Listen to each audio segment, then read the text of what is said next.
Dit is Fokustyd 2026. Welkom by die eerste fokusgesprek van week 2.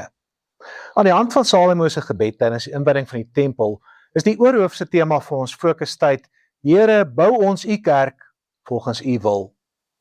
Hierdie week se subtema is: Here, bou ons u kerk volgens u wil, dat ons besef u ken ons harte. Waaroor gaan dit in die Bybel wanneer oor die hart van die mens gepraat word? Die hart in die Bybel gaan nie oor die orgaan wat bloed deur die hele liggaam pomp nie. Dit gaan oor die innerlike van die mens. Dit gaan oor die mens se wil en gesindheid. Dit wat ons so maklik vir ander mense wegsteek. 'n Kernvraag vir hierdie gesprek van die week is 'n vraag wat elkeen van onsself vir onsself moet vra. Wat gebeur in my wanneer ek besef dat God my beter ken as wat ek myself ken? Moenie te vinnig oor die vraag spring nie, ek herhaal. Wat gebeur in my wanneer ek besef dat God my beter ken as wat ek myself ken? Ons leef in 'n wêreld waar ons baie energie spandeer aan hoe ons wil hê ander mense moet ons sien. Ons bestuur ons beeld, verduidelik ons optrede. Dis ontnigterend om tot die besef te kom dat ons ook nie is soos ons onsself sien nie. Ons is nie eerlik oor onsself met onsself nie. Maar anders as ons wat selfs oor onsself nie eerlik met onsself is nie, weet God alles. Hy is die ware kenner van ons harte. Luister wat bid Salomo in vers 39 van 1 Konings 8. Luister tog uit die hemel u woonplek, vergeef en gryp in en gee aan elkeen wat hy verdien, soos u sy hart ken, want net u ken elke mens se hart. Die Here ken die motief agter my woorde, die vrees agter my woede, die afguns agter my kritiek, die onsekerheid agter my selfversekerdheid. Hy ken my klein geloof. Hy ken my sondes wat ek selfs vir die mense naaste aan my wegsteek en ook nie eerlik is daaroor met myself nie. Luister weer wat het Salomo in vers 39 gebid.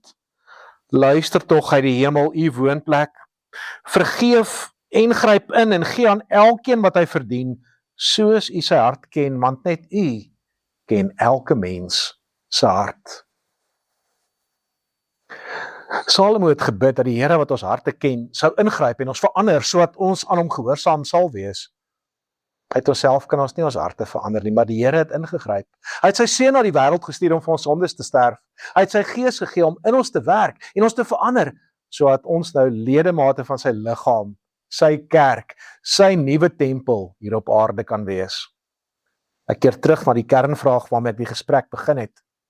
Wat gebeur wanneer ek besef dat God my beter ken as wat ek myself ken, en nou ek weet wat hy vir my deur sy seun en deur sy gees gedoen het en steeds doen? Dan besef ek hoef nie voor hom voor te gee nie. As God my hart reeds ken, waarom probeer ek vir hom dinge wegsteek of hom wegkruip? Eerder as om aan hom voor te gee, is my gebed: Here, kyk na my soos ek werklik is en verander my al hoe meer na u beeld, sodat ek werklik u verteenwoordiger op aarde kan wees.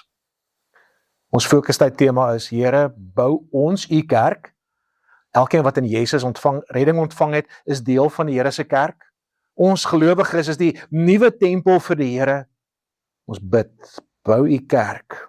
Maar inderwaarheid begin die bou u kerk by bou my. Want die Here bou sy kerk nie bloot met programme, strukture en planne nie. Hy bou sy kerk deur mense wie se harte hy verander. Here, u wat die kenner van ons harte is, bou u ons. Verander u ons harte van klip en harte van vlees, sodat ons waarlik dienaars, medebouers van u kerk hier op aarde kan wees. In Jesus naam. Amen.